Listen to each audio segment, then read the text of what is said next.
என்றைக்கும் தேவனுடைய வார்த்தையை காணும் பொருட்டாக ಎಂದಿನಂತೆ ನಾವು ದೇವರ ವಾಕ್ಯವನ್ನು ಜ್ಞಾನಿಸುವ ರೀತಿಯಲ್ಲಿ 1 பேதுரு புத்தகத்துல 5ஆம் அதிகாரத்துல 6ஆம் வசனத்தை வாசிப்போம். 1 ಪೇತ್ರನು ಬರೆದ ಪತ್ರಿಕೆ 5ನೇ ಅಧ್ಯಾಯದ 6ನೇ ವಾಕ್ಯವನ್ನು ನಾವು ಓದಿಕೊಳ್ಳೋಣ. ಹೀಗಿರುವುದರಿಂದ ದೇವರ ತ್ರಾಣವುಳ್ಳ ಹಸ್ತದ ಕೆಳಗೆ ನಿಮ್ಮನ್ನು ತಗ್ಗಿಸಿಕೊಳ್ಳಿರಿ, ಆತನು ತಕ್ಕ ಕಾಲದಲ್ಲಿ ನಿಮ್ಮನ್ನು ಮೇಲಕ್ಕೆ ತರುವನು. ஹல்லேலூயா. கர்த்தர் உங்களை ஏற்ற காலத்திலே உயர்த்தும்படியாக அவருடைய பலத்த கரத்துக்குள்ளே அடங்கி இருங்கள். ದೇವರು ನಿಮ್ಮನ್ನು ತಕ್ಕ ಕಾಲದಲ್ಲಿ ಮೇಲಕ್ಕೆತ್ತುವಂತೆ ಆತನ ತ್ರಾಣವುಳ್ಳ ಹಸ್ತದ ಕೆಳಗೆ ನಿಮ್ಮನ್ನು ತಗ್ಗಿಸಿಕೊಳ್ಳಿರಿ. ஹல்லேலூயா. ஹalleluya. ஹல்லேலூயா. ஹalleluya. நம்முடைய எதிர்பார்ப்பு எல்லாம் நாம் ஒரு காரியத்தை செய்த ஆண்டவரத்தில் இருந்து உடனடியாக அதுக்கு ஒரு பதில் வேண்டும் என்று சொல்லி ನಮ್ಮ ಎದುರು ನೋಡುವಿಕೆ ಎಲ್ಲ ನಾವು ಒಂದು ಕಾರ್ಯ ಮಾಡುವುದಾದರೆ ದೇವರು ಅದಕ್ಕೆ ತಕ್ಷಣವಾಗಿ ಒಂದು ಉತ್ತರ ಕೊಡಬೇಕೆಂಬುದಾಗಿ ನಾವು ಆತುರ ಪಡುವವರಾಗಿರುತ್ತೇವೆ. நாம் சபைக்கு போறோம், நல்ல காரியங்களை செய்கின்றோம், ஆண்டவருக்கென்று பெரிய பெரிய காரியங்களை செய்கின்றோம், நம் நேரத்தை காலத்தை செலவு செய்கின்றோம், மற்றவர்களுக்கு உதவி செய்கின்றோம்.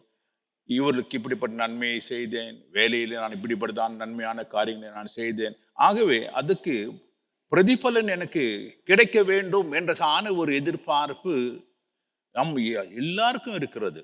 ನಾವು ದೇವರಿಗೋಸ್ಕರವಾಗಿ ನಾವು ಸೇವೆಯನ್ನು ಮಾಡ್ತೇವೆ, ಸಭೆಯನ್ನು ಎಲ್ಲ ಕಾರ್ಯಗಳನ್ನು ಮಾಡ್ತೀವಿ.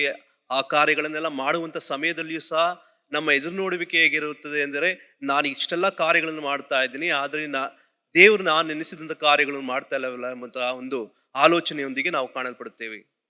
வீட்டில் பிள்ளைகளை எல்லாம் இப்படியாக படிக்க வைக்கின்றேன், அவனுக்கு வேண்டிய செலவு செய்கின்றேன், கஷ்டப்பட்டு எல்லாவற்றையும் செய்கின்றேன், ஆனால் அதுக்கு ஏற்றதானே ஒரு பலன் எனக்கு இன்னும் இல்லையே, ஏன் எல்லாம் விரயமாய் போய்கொண்டிருக்கிறது என்றதான ஒரு எண்ணம் நமக்கு தோன்றுகின்றது. ಮನೆಯಲ್ಲಿಯೂ ಸಹ ನಮ್ಮ ಮಕ್ಕಳನ್ನ ನಾನು ಓದಿಸಿದೆ, ಅವರಿಗೆ ಬೇಕಾಗಿರುವಂತ ಎಲ್ಲಾ ಕಾರ್ಯಗಳ ಖರ್ಚು ವೆಚ್ಚಗಳನ್ನು ನಾನು ನೋಡಿಕೊಂಡೆ, ಆದರೂ ನಾನು ಎದುರು ನೋಡುತ್ತಿರುವಂತ ಫಲವು ನಾನು ಕಾಣುತ್ತಿಲ್ಲವಲ್ಲ ಎಂಬಂತ ಒಂದು ಪ್ರಶ್ನಾರ್ಥಕವಾಗಿ ನಾವು ಕಾಣಲ್ಪಡುತ್ತಾ ಇರ್ತೇವೆ. நம்முடைய எதிர்பார்ப்பு எல்லாம் நாம் செய்கிற ஒரு காரியத்திற்கு பிரதிபலன் அல்லது நன்மை கிடைக்க வேண்டும். ನಮ್ಮ ಎದುರು ನೋಡುವಿಕೆ ಎಲ್ಲ ಏನಾಗಿರ್ತದೆ, ನಾವು ಮಾಡುವಂತ ಕಾರ್ಯಗಳಿಗೆ ಪ್ರತಿಫಲವು ಒಂದು ಆ ಕಾಯುವಿಕೆಯನ್ನು ನಾವು ನೋಡ್ತಾ ಇರ್ತೇವೆ. வேலையில கூட நன்றாகத்தான் கஷ்டப்பட்டு வேலை செய்து நான் எவ்வளவு பண்றேன், ஆனால் எனக்கென்று எந்த ஒரு ப்ரொமோஷனும் இல்லை, எனக்கு எதுவும் கிடைக்கிறது இல்லை, மற்றவங்களுக்கு எல்லாம் கிடைச்சுன்னு இருக்கிறது. இப்படிப்பட்டதான ஒரு யோசனை அநேக வேலை செய்கிறதான பிள்ளைகளுக்கோ, பிஸ்னஸ் செய்கிறதான பிள்ளைகளுக்கோ, அல்லது வீடுகளிலே கஷ்டப்பட்டு கொண்டிருக்கிறது ஆனே சகோதர சகோதரிகளுக்கோ கட்டாயம் தோன்றத்தான் செய்யும். ಕೆಲಸ ಕಾರ್ಯ ಮಾಡುವಂತ ಮಕ್ಕಳನ್ನು ನೋಡುವಂತ ಸಮಯದಲ್ಲಿ ಅವರ ಕಚೇರಿಗಳಲ್ಲಿ ನಾನು ಇಷ್ಟು ಕಷ್ಟಪಟ್ಟು ಕೆಲಸವನ್ನು ಮಾಡ್ತಾ ಇದ್ದೇನೆ, ಆದರೆ ನನಗೆ ಬೇಕಾಗಿರುವಂತ ಆ ಪ್ರಮೋಷನ್ ನನಗೆ ಸಿಗುತ್ತಾ ಇಲ್ಲ ಎಂಬುದಾಗಿ ಹೇಳಿ, ಅದು ಮಾತ್ರವಲ್ಲದೆ ಮನೆಯಲ್ಲಿ ನಾನು ಈ ರೀತಿಯಾದ ಬಿಸ್ನೆಸ್ಗಳನ್ನು ಮಾಡ್ತಾ ಇದ್ದೇನೆ, ನಾನು ಎದುರು ನೋಡುವಂತ ಲಾಭ ಸಿಗುತ್ತಾ ಇಲ್ಲ ಎಂಬುದಾಗಿ ಹೇಳಿ ಒಂದು ಎದುರು ನೋಡಿಕೆಯಿಂದ ಒಂದು ಪ್ರಶ್ನಾರ್ಥಕವಾಗಿ ಕಾಣಲ್ಪಡುತ್ತಾ ಇರಬಹುದು. ಅನೇಕ நேரங்களில் நாம் யோசிக்க கூடும், கர்த்தர் இதெல்லாம் பார்த்து கொண்டிருக்கின்றாரா, அவர் ஏன் சும்மா இருக்கின்றார்? ಅನೇಕ ಸಮಯಗಳಲ್ಲಿ ನಾವು ಯೋಚಿಸುವುದುಂಟು, ಕರ್ತನು ಇದನ್ನೆಲ್ಲ ನೋಡ್ತಾ ಇದ್ದಾನ, ದೇವನು ಇದನ್ನು ನಮಗೋಸ್ಕರವಾಗಿ ಚಿಂತಿಸ್ತಾ ಇದ್ದಾನೆ ಎಂಬುದಾಗಿ ಹೇಳಿ ನಾವು ಕೇಳುವಂತ ಕಾರ್ಯಗಳಲ್ಲಿ ನಾವು ஆது ಬರುತ್ತೇವೆ. இப்படி நன்மையான காரியங்களை நாம் செய்வதனாலே பிரயோஜனம் என்ன, அது செய்யாமல் இருந்தாலே நலமா இருக்கும் போல இருக்கிறது என்றதான எண்ணமும் வரக்கூடும்.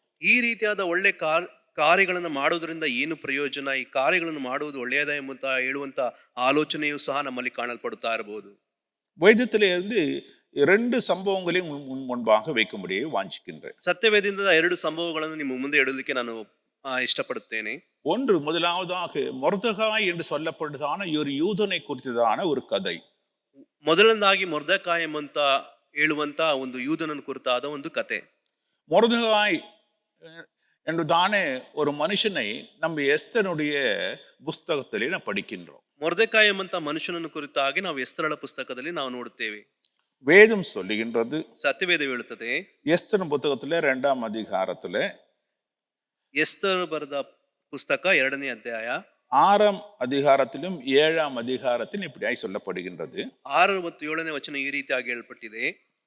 அங்கு எருசலேமிலே இருந்து சிறை கைதியாக பிடிக்கப்பட்டு வந்த வந்த பொழுது இந்த மொர்தெகாயும் சிறை கைதியாக பிடிக்கப்பட்டு இப்பொழுது வந்திருக்கின்றான். நேபுகாத் நேசர்னாலே பாபிலோன் பட்டணத்திற்கு சிறை கைதியாக பிடிக்கப்பட்டு வந்ததான ஒரு ಮನುಷ್ಯನ್ ಮೊರ್ದೆಗಾಯ್.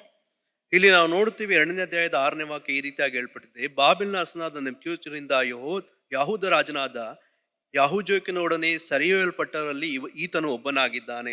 ಈತನು ಯೆರೂಸಲೇಮಿನಿಂದ ಆತನು ದಾಸನಾಗಿ ಹಿಡಿದುಕೊಳ್ಳಲ್ಪಟ್ಟು ಕರೆದುಕೊಂಡು ಕರೆದುಕೊಂಡು ಹೋಗುವಂತ ಮನುಷ್ಯನಾಗಿ ಕಾಣಲ್ಪಡ್ತಾ ಇದ್ದಾನೆ.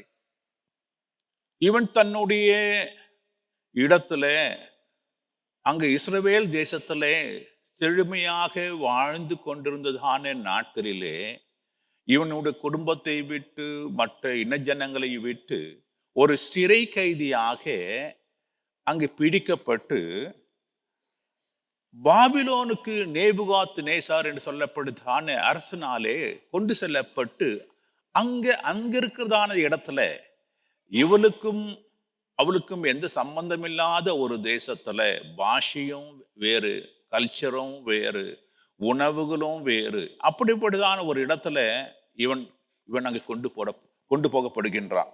ಈತನನ್ನು ನಾವು ಗಮನಿಸುವಂತ ವೇಳೆಯಲ್ಲಿ ಈತನು ಯೆರೂಸಲೇಮಿನಿಂದ ಬಾಬಿಲೋನಿಗೆ ಆತನು ಕೈದಿಯಾಗಿ ಕರೆದುಕೊಂಡು ಹೋಗುತ್ತಾ ಇದ್ದಾನೆ. ಆತನು ಯೆರೂಸಲೇಮಿನಲ್ಲಿ ತಾನು ವಾಸಿಸಿದ್ದ ಮನೆಯಲ್ಲಿ ಚೆನ್ನಾಗಿ ವಾಸ ಮಾಡಿಕೊಂಡನು. ವಾಸ ಮಾಡಿ ಸುಖವಾಗಿ ಇದ್ದಂತ ಮನುಷ್ಯನನ್ನ ಇಲ್ಲಿ ಬಾಬಿಲೋನಿನಿಂದ ಅರಸನಾದ ಒಬ್ಬ ಅರಸನು ಬಂದು ಈತನು ಕೈದಿಯಾಳಾಗಿ ಕರೆದುಕೊಂಡು ತನ್ನ ಸಂಗಡವಾಗಿ ಕರೆದುಕೊಂಡು ಹೋಗುತ್ತಾ ಇದ್ದಾನೆ. ನೋಡಬೇಕಾದ್ರೆ ಕೈದಿಯಾಗಿ ಮಾತ್ರವಲ್ಲದೆ ಆತನು ತನ್ನ ದೇಶದಿಂದ ಮತ್ತೊಂದು ದೇಶಕ್ಕೆ ಹೋಗುವಂತ ಅದರಲ್ಲಿರುವಂತ ಪದ್ಧತಿಗಳನ್ನು, ಆಚಾರಗಳನ್ನು, ಆಹಾರ ವಿಧಗಳನ್ನು ನೋಡುವಂತ ಸಮಯದಲ್ಲಿಯೂ ಸಹ ಈತನಿಗೆ ಅಲ್ಲಿ ಈ ರೀತಿಯಾದ ಕಷ್ಟಗಳಿಗೆ ಆತನು ಒಳಪಡುವಂತದನ್ನು ನಾವು ಕಾಣಲ್ಪಡ್ತಾ ಇದ್ದೇವೆ. இந்த மனுஷனை நாம் கவனித்து பார்ப்போம் என்றால் இந்த மனுஷன் கர்த்தருக்கு பயந்து நடக்கிறதான ஒரு உண்மையான ஒரு மனுஷனாய்த்தான் இருந்தான் என்றதை வேதத்திலிருந்து படிக்கும் பொழுது அறிந்து கொள்ள முடியும். ಈ ಮನುಷ್ಯನನ್ನು ಕುರಿತು ನಾವು ಓದುವಂತ ಸಮಯದಲ್ಲಿ ಈತನು ದೇವರಿಗೆ ಭಯಭಕ್ತಿ ಉಳ್ಳ ಮನುಷ್ಯನಾಗಿ ಕಾಣಲ್ಪಟ್ಟನು ಎಂಬುದಾಗಿ ನಾವು ಈ ಪುಸ್ತಕದಲ್ಲಿ ನಾವು ನೋಡಬಹುದು. ஆனால் அப்படிப்பட்ட ஒரு மனுஷனுக்கு ஏன் கஷ்டம் வருகிறது? ಆದ್ರೆ ಈ ರೀತಿಯಾದ ಮನುಷ್ಯನಿಗೆ ಯಾವುದಕ್ಕೋಸ್ಕರವಾಗಿ ಈ ರೀತಿಯಾದ ಕಷ್ಟ ಬರುತ್ತದೆ? ஆண்டவருக்கு பயபக்தியா இந்த ஒரு மனுஷனுக்கு வேண்டாத கஷ்டங்கள் அவனுடைய வாழ்க்கையில வருவதை நான் கவனிக்கின்றோம். ಕರ್ತನಿಗೆ ಭಯಪಡುವಂತ ಮನುಷ್ಯನಿಗೆ ಬೇಡವಾದ ಕಷ್ಟಗಳು ಅದು ಆದು ಬರುತ್ತಾ ಇದೆ. ஏன் ஆண்டவரே நமக்கு முன்பாக நான் பயபக்தியாக உம்மை சேவித்துக் கொண்டிருக்கிற எனக்கு ஏன் இப்படிப்பட்டதான கஷ்டங்கள் வருகிறது என்று நாம் கேட்கிறது போல அவனும் கேட்டிருக்க கூடும். ಏಕೆ ದೇವರೇ ನಿನ್ನಲ್ಲಿ ಭಯಭಕ್ತಿಯುಳ್ಳನಾಗಿ ನಾನು ಜೀವಿಸುತ್ತಾ ಇದ್ದೀನಿ, ನನಗೆ ಈ ರೀತಿಯಾದ ಕಷ್ಟಗಳು ಏಕೆ ಬರ್ತದೆ ಎಂಬುದಾಗಿ ನಾವು ಕೇಳುವಂತ ರೀತಿಯಲ್ಲಿ ಆತನು ಸಹ ಕೇಳಿರಬಹುದು. வேதம் சொல்கிறது அவனோடு கூட அவனுடைய அங்கிளுடைய பெண்ணை இவன் அழைத்து வருகின்றான். ஏனென்றால் குடும்பம் தனித்தனியாக பிரிக்கப்பட்டது. இப்பொழுது அதுல எத்தனை பேர் செத்து போனாங்களோ தெரியாது.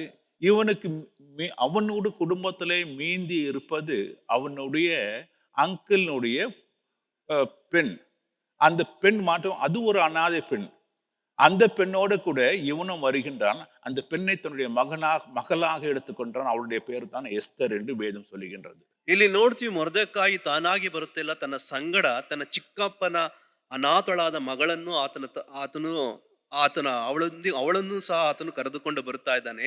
ಆಕೆ ಹೆಸರು ಎಸ್ತರಳು ಎಂಬುದಾಗಿ ನಾವು ನೋಡುತ್ತೇವೆ. சரி, வந்த இடத்துலாவது ஆண்டவர் அவனுடைய காரியங்களை கவனித்துக் கொண்டாரா என்று பார்ப்போம் என்றால் அவனுக்கு விரோதமான காரியங்கள் தான் சூழ்நிலைக்கு தான் அங்கு உருவாகிறது. ಆದ್ರೆ ಆತನು ಬಂದ ನಂತರ ದೇವರು ಅವನಿಗೆ ಬೇಕಾಗಿರುವಂತಹ ಕಾರ್ಯಗಳನ್ನ ಆತನಿಗೆ ಮಾಡಿದರ ಎಂಬುದಾಗಿ ನೋಡುವಂತ ಸಮಯದಲ್ಲಿ ಅದು ಇಲ್ಲ. ಆತನಿಗೆ ವಿರೋಧವಾದ ಕಾರ್ಯಗಳೇ ಅಲ್ಲಿ ನಡೆಯುತ್ತಾ ಇದೆ. பட்ட காலிலே படுன்னு சொல்லுவாங்க. எப்போ எந்த காலில் அடிபட்டுதோ அந்த கால் தான் திரும்பி அடிபட்டுனே இருக்கும். ಆ ಮೂಗೇಟಿನ ಮೇಲೆ ಮೂಗೇಟು ಎಂಬುದಾಗಿ ಕನ್ನಡದಲ್ಲಿ ಹೇಳುತ್ತಾರೆ. ಆ ರೀತಿಯಾಗಿ ಎಲ್ಲಿ ಯಾವ ಜಾಗದಲ್ಲಿ ಪೆಟ್ಟು ಬಿದ್ದಿರುತ್ತದೋ ಅದೇ ಜಾಗದಲ್ಲಿ ಪೆಟ್ಟು ಮತಾವರ್ತಿ ಆಗುತ್ತದೆ. இவன் ஒர்க் பண்ற இடத்தினால இவன் அரண்மனையிலே ஒரு கேட் கீப்பராக ಮೊರ್ದೆಗಾಯ್ அங்கே போய் வேலை செய்து நிற்கிறான். ಇಲ್ಲಿ ನೋಡಿದ್ರೆ ಆತನು ಮೊರ್ದೆಕಾಯಿ ಅರಸನ ದ್ವಾರದ ಬಳಿಯಲ್ಲಿ ದ್ವಾರಪಾಲಕನಾಗಿ ಕೆಲಸ ಮಾಡ್ತಾ ಇದ್ದಾನೆ. அந்த இடத்துலயும் இவனுக்கு பிரச்சனை உருவாகுது. ಆ ಸ್ಥಳದಲ್ಲಿಯೂ ಸಹ ಈತನಿಗೆ ಸಮಸ್ಯೆ ಉಂಟಾಗುತ್ತದೆ. அங்கே பார்க்கின்றோம் இவனுக்கு அங்க இருக்க சூழ்ந்திருக்கிற ஜனங்களும் விரோதமாக்குறாங்க.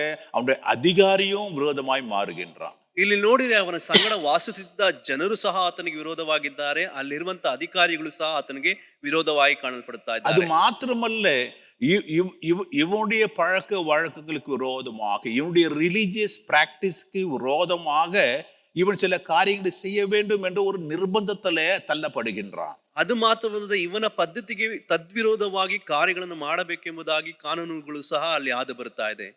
அங்கே 3ஆம் அதிகாரம் எஸ்தர் 3:2 வாசிக்கும்போது, ಅಲ್ಲಿ ಎಸ್ತೇರನ ಪುಸ್ತಕ 3:2 ಓದುವಂತ ಸಮಯದಲ್ಲಿ 1-2 நான் வாசிக்கிறேன். அங்கு அகசுரோஸ், அங்கே அந்த ராஜா ஆமான் என்றதான அவனுடைய அதிகாரியை இன்னும் ப்ரோமோட் பண்ணி அவனை மேல அந்தஸ்துல கொண்டு போயிட்டார். இவனுடைய அதிகாரி இவனுக்கு விரோதமா இருக்கிறவன், அவனை உயர்ந்த ஸ்தலத்துக்கு அவனுக்கு ப்ரொமோஷன் வருது. அது மாத்திரமல்ல, அவனுக்கு எல்லாரும் சல்யூட் அடிக்கணும். அங்க ஆமான் போகிற பொழுது அங்க இருக்கிறவங்க எல்லாருமே தலை குனிய வேண்டும் என்றதான ஒரு சட்டத்தையும் போட்டு அங்க பண்ணுவதை கவனிக்கின்றோம். ಇಲ್ಲಿ ನೋಡಿರಿ, ಮೊರ್ದೆಕಾಯನು ಅವನ ಅಧಿಕಾರಿಯಾಗಿರುವಂತ ಹಾಮಾನನನ್ನು ಅಲ್ಲಿ ಅರಸನು ಒಂದು ಮಹಾ ಪದವಿಯನ್ನು, ಅಂದ್ರೆ ಹಾಮಾನನಿಗೆ ಪದವಿಯನ್ನು ಹೆಚ್ಚಿಸಿ ಅವನಿಗೆ ದೊಡ್ಡ ಅಧಿಕಾರವನ್ನು ಕೊಟ್ಟನು. ತಾನು ಒಡಲಾಗದ ಎಲ್ಲಾ ಸರದಾರರಲ್ಲಿ ಆತನಿಗೆ ಪ್ರಥಮ ಸ್ಥಾನವನ್ನು ಅನುಗ್ರಹಿಸಿದನು. ಅದು ಮಾತ್ರವಲ್ಲದೆ ಆತನಿಗೆ ಸಾಷ್ಟಾಂಗವಾಗಿ ನಮಸ್ಕಾರ ಮಾಡಬೇಕೆಂಬುದಾಗಿ ಅಪ್ಪಣೆ ಕೊಟ್ಟನು. ஆனால் இவனுடைய யூத பிராக்டிஸ் பிரகாரம், இவன் பிறந்து வந்ததானே இந்த யூத சம்பிரதாயத்தின் பிரகாரம் மற்றவருக்கு தலை குனிய கூடாது என்றதான ஒரு சட்டம் இவளுக்கு ரிலீஜியஸ் பிராக்டிஸ் ஆக. ஆனால் இப்பொழுதோ எல்லாமே தலைக்கீழா மாறுது, எல்லாமே விரோதமா மாறுது. இவன் சேவிக்க வேண்டிய காரியத்தில், இவன் பிராக்டிஸ் பண்ண வேண்டிய காரியத்தில் எல்லாத்தையும் விட்டுட்டு மற்றவர்கள் என்ன செய்கிறார்களோ அதை செய்ய வேண்டதான ஒரு சூழ்நிலையில தள்ளப்படுவதையும் கவனிக்கின்றோம். ಇಲ್ಲಿ ನೋಡಿರಿ, ಮೊರ್ದೆಕಾಯಿ ತನ್ನ ಕಲಾಚಾರದ ಪ್ರಕಾರವಾಗಿ ತಾನು ಯಾರಿಗೂ ತಲೆಯನ್ನು ತಗ್ಗಿಸಬಾರದು, ತಲೆಯನ್ನು ಅಲ್ಲಿ ನಮಸ್ಕರಿಸಬಾರದು. ಆದ್ರೆ ಈ ರೀತಿಯಾದ ಕಟ್ಟಳೆಗೆ ಆತನು ಹಾದು ಬರುವಂತ ಸಮಯದಲ್ಲಿ, ಈ ರೀತಿಯಾದ ಕಾರ್ಯಗಳು ಆತನಿಗೆ ವಿರೋಧವಾಗಿ ಕಾಣಲ್ಪಡುವಂತ ಸಮಯದಲ್ಲಿ ಅದನ್ನು ಮಾಡುವುದಕ್ಕೆ ಆತನು ಆ ಅನುಬೋಧಿಸುತ್ತಾ ಇದ್ದಾನೆ. ಆದ್ರೆ ಅದು ಸಹ ಅದು ಮಾಡುವುದಕ್ಕೆ ಅದು ವಿರೋಧವಾಗಿದೆ. ಅದರಿಂದ ಆತನು ಭಯಪಡ್ತಾ ಇದ್ದಾನೆ. ஹல்லேலூயா, ஹல்லேலூயா, ஹல்லேலூயா. ஹல்லேலூயா. சரி, நம்ம வேற தேசத்தெல்லாம் போயிட்டோம், நம்மளுக்கு விரோதமான தேசத்துல இருக்கிறோம், அங்கேயாவது ஆண்டவர் தொழுது கொண்டு ஆண்டவரத்துல நம்முடைய விண்ணப்பங்களை வைப்போம் என்று பார்ப்போம். ஆனால் சூழ்நிலை அப்படி இல்லை. இவனுக்கு எல்லாமே மாறி வந்து கொண்டே இருக்கிறது.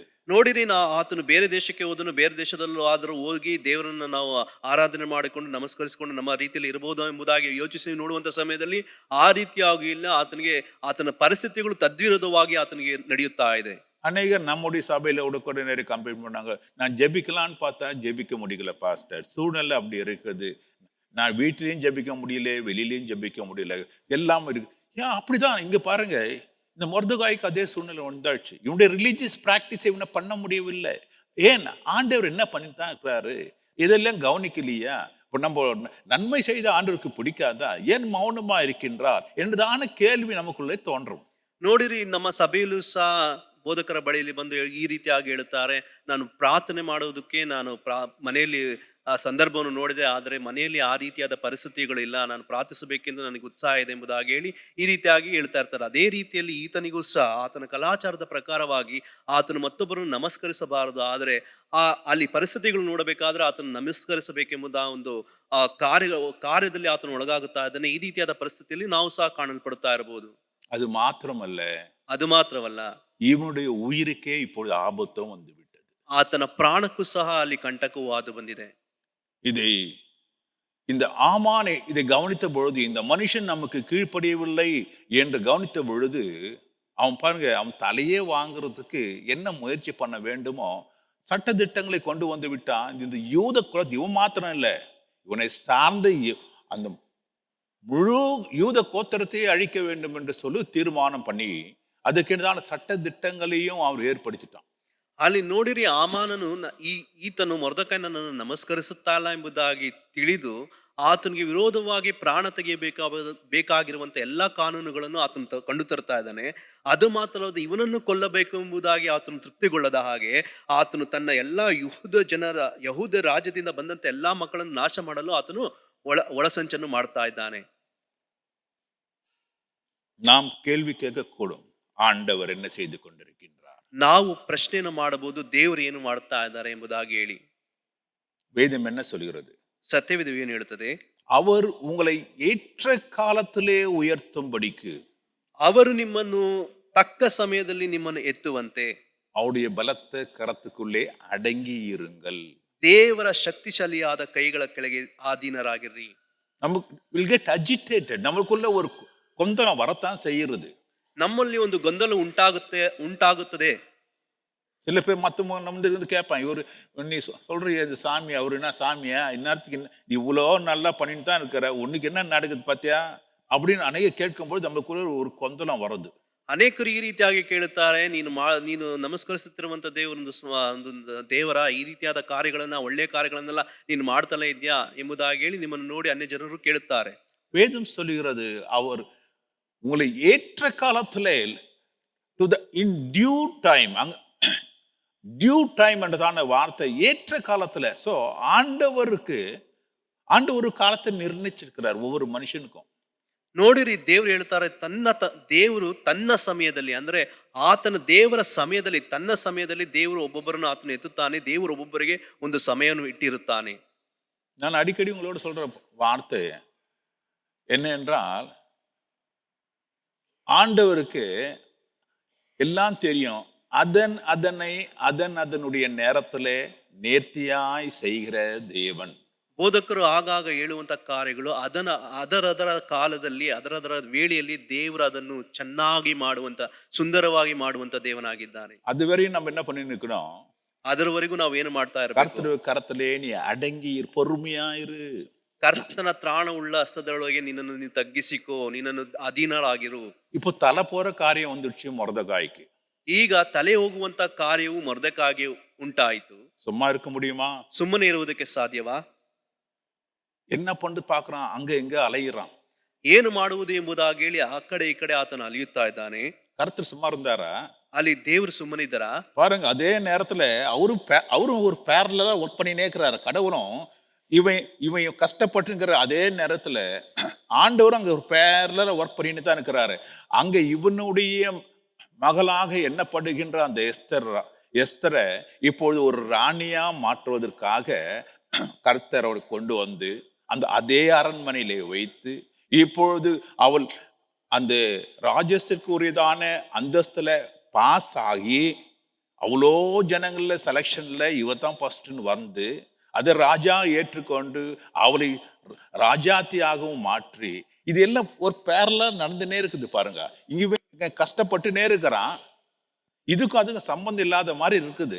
ஆனால் பாருங்க, இவன் எவ்வளவு கஷ்டப்பட்டு கொண்டே இருக்கிறான்னா, அந்த அளவுக்கு இன்னொரு சைட்ல ஆண்டவர் ஒரு வழி உண்டாக்கி கொண்டே இருக்கின்றார். அவள் சாதாரண ஒரு பெண், கைதியான ஒரு பெண்ணை இப்போ ராஜஸ்திரியாகவும் மாற்றி வைத்திருக்கிறார். ಇಲ್ಲಿ ನೋಡಿರಿ, ಮೊರ್ದೆಕಾಯಿ ಸಹ ಇಲ್ಲಿ ಕಷ್ಟಪಡ್ತಾ ಇದ್ದಾನೆ. ಆದ್ರೆ ದೇವರು ಮಾತ್ರ ಅಲ್ಲಿ ಸುಮ್ಮನೆ ಇರದೆ, ದೇವರು ಸಹ ಒಂದು ಕಾರ್ಯವನ್ನ ಮತ್ತೊಂದು ಬದಿಯಲ್ಲಿ ಆತನು ಪ್ಯಾರಲ್ ಆಗಿ ಅದನ್ನು ಮಾಡ್ತಾ ಇದ್ದಾನೆ. ಅದೇ ರೀತಿಯಲ್ಲಿ ಮಾಡ್ತಾ ಇದ್ದಾರೆ. ಅಲ್ಲಿ ಯಾವ ರೀತಿಯಾಗಿ ಮಾಡ್ತಾ ಇದ್ದಾರೆ, ಅವರ ಚಿಕ್ಕಪ್ಪಳ ಮಗಳಾದ ಎಸ್ತರನ್ನ ಒಂದು ರಾಣಿಯಾಗಿ ಮಾಡಿ, ಆ ರಾಣಿಗೆ ಬೇಕಾಗಿರುವಂತ ಎಲ್ಲ ರಾಣಿಯಾಗ ಬೇಕಾಗಿರುವಂತ ಎಲ್ಲ ಪರಿಸ್ಥಿತಿಗಳನ್ನ ಅನುಕೂಲಕರವಾಗಿ ಮಾಡಿಕೊಟ್ಟು ಆತನನ್ನು ಅರಸನ ರಾಣಿ ಆಗುವಂತೆ ಮಾಡುವುದಕ್ಕೆ ದೇವರು ಯಾವ ಕಾರ್ಯಗಳನ್ನು ಮಾಡಬೇಕು ಆ ಕಾರ್ಯಗಳನ್ನೆಲ್ಲ ಅಲ್ಲಿ ದೇವರು ಮತ್ತೊಂದು ಬದಿಯಲ್ಲಿ ಈ ಮೊರ್ದೆಕಾಯಿಗೋಸ್ಕರ ಆತನು ಮಾಡ್ತಲೇ ಇದ್ದಾನೆ. ಆದ್ರೆ ಈ ಕಾರ್ಯಗಳು ಅದು ಆತನಿಗೆ ಅರಿಯದೇ ಇರುವಂತದ ಕಾರ್ಯ ಆಗಿ ಕಾಣಲ್ಪಡ್ತಾ ಇದೆ, ಆತನಿಗೆ ತಿಳಿಯದಾಗಿ ಕಾಣಲ್ಪಡ್ತಾ ಇದೆ. ಆದ್ರೆ ಈತನ ಮೊರ್ದೆಕಾಯಿ ಆದ್ರೂ ಇಲ್ಲಿ ಕಷ್ಟದಲ್ಲಿ ಕಾಣಲ್ಪಡ್ತಾ ಇದ್ದಾನೆ. ஹல்லேலூயா, ஹல்லேலூயா, ஹல்லேலூயா, ஹல்லேலூயா. நம்முடைய கஷ்டத்தை பார்த்து ஆண்டவர் சும்மா இருக்கிறவர் அல்ல, அவர் வேலையை எப்போ தொடங்கிட்டார். அவர் ನಮ್ಮ ಕಷ್ಟಗಳನ್ನು ನೋಡಿ ದೇವರು ಸುಮ್ಮನೆ ಇರುವಂತ ದೇವರಲ್ಲ, ದೇವರು ತನ್ನ ಕೆಲಸವನ್ನು ಯಾವಾಗಲೂ ಪ್ರಾರಂಭಿಸಿದನು. ಮೊರ್ದೆಕಾಯಿ அங்க கைதியா போக வேண்டும் என்பதும் ஆண்டவர் சித்தமாய் இருந்தது. ಮೊರ್ದೆಕಾಯಿ ಅಲ್ಲಿ ಕೈದಿಯಾಗಿ ಹೋಗಬೇಕೆಂಬುದು ದೇವರ ಚಿತ್ತವಾಗಿತ್ತು. பேரலா இவன் கஷ்டத்துக்குள்ள போக போக அங்க இன்னொரு சைட்ல ஆண்டவர் வேலை செய்து கொண்டு தான் இருந்தாரு. இவன் போய் அங்கே எஸ்தரிடத்துல போய் கெஞ்சுறான், நீ ராஜாத்தி ஆயிட்ட, ஆனா ஏன் தலை போகுது பொழுது, நீ மாத்திரம் அல்ல, நான் மாத்திரம் இல்ல, யூத குலமே சாக போகுது, நீ ஏதாவது செய்யக்கூடாதானா அவ சொல்லி அனுப்புனா, என்னால ஒன்னும் பண்ண முடியாது, நீ பண்ணு, நீ மறுபடியுமா போ, யாரு உனக்கு வேலை செய்யல நினைச்சு, யாரு உனக்கு உதவி செய்யல நினைச்சியோ அதே தேவனத்துல மறுபடியும் போ. அவரிடத்துல போய் உபவாசம் இருந்து ஜெபி. நீ மாத்திரம் இல்லை, யூத குலத்துக்கே அறிவி. ஏன்? ஆண்டவர் சும்மா இருக்கிறவரே அல்ல, பார்த்து கொண்டிருக்கிறவர் அல்ல. ஏற்ற காலத்திலே உங்களை உயர்த்தும்படிக்கு அவருடைய கரத்திலே அடங்கி இருங்கள். போங்க, ஆண்டு சமூகத்தில் விழு, கதறி அழு, உபவாசி என்று சொல்லி திருப்பி அனுப்பிட்டான். ಅಲ್ಲಿ ಮೊರ್ದೆಕಾಯಿ ಅಲ್ಲಿ ಒಂದು ಸಂದೇಶವನ್ನ ಎಸ್ತಳಿಗೆ ಕಳಿಸ್ತಾ ಇದ್ದಾನೆ. ಈ ರೀತಿಯಾದ ಕಾರ್ಯಗಳು ಯೂದ ಜನರನ್ನೇ ಈ ರೀತಿಯಾಗಿ ಅವರು ಸಂಹಾರ ಎಂಬುದಾಗಿದ್ದಾರೆ. ಇದಕ್ಕೆ ಬೇಕಾಗಿರುವಂತಹ ಎಲ್ಲ ಅಪ್ಪಣೆಗಳನ್ನ ರಾಜನಿಂದ ಅವರು ತೆಗೆದುಕೊಂಡಿದ್ದಾರೆ. ಇವರನ್ನ ಆಕೆ ಅರಸನ ಬಳಿಗೆ ಹೋಗಿ ಅವನನ್ನು ಕೃಪೆ ತೋರಿಸುವಂತೆ ಆತನ ಸನ್ನಿಧಿಯಲ್ಲಿ ಅವರ ಜನರಿಗೋಸ್ಕರ ಭಿನ್ನಹ ಮಾಡಿರಿ ಎಂಬುದಾಗಿ ಹೇಳಿ ಮೊರ್ದೆಕಾಯಿ ಹೇಳಿ ಕಳಿಸುತ್ತಾ ಇದ್ದಾನೆ. ಅದು ಮಾತ್ರವಲ್ಲದೆ ಹೇಳಿ ಕಳಿಸಿದ ನಂತರ ಎಸ್ತಳು ಸಹ ಸುಮ್ಮನಿರದೆ ಅಲ್ಲಿ ಶೋಷೋನಲ್ಲಿ ಇರುವಂತಹ ಎಲ್ಲಾ ಯಹೂದರನ್ನು ಕೂಡಿಸಿ, ನನ್ನ ನಿಮಿತ್ತ 3 ದಿವಸಗಳ ಹಗಲು ರಾತ್ರಿ ಕುಡಿಯುವುದನ್ನು ಬಿಟ್ಟು ಉಪವಾಸವಾಗಿರ್ರಿ, ನೀವು ದೇವರ ಬಳಿಗೆ ಹೋಗಿರಿ ಮತ್ತೆ ಎಂಬುದಾಗಿ ಹೇಳ್ತಾಳೆ.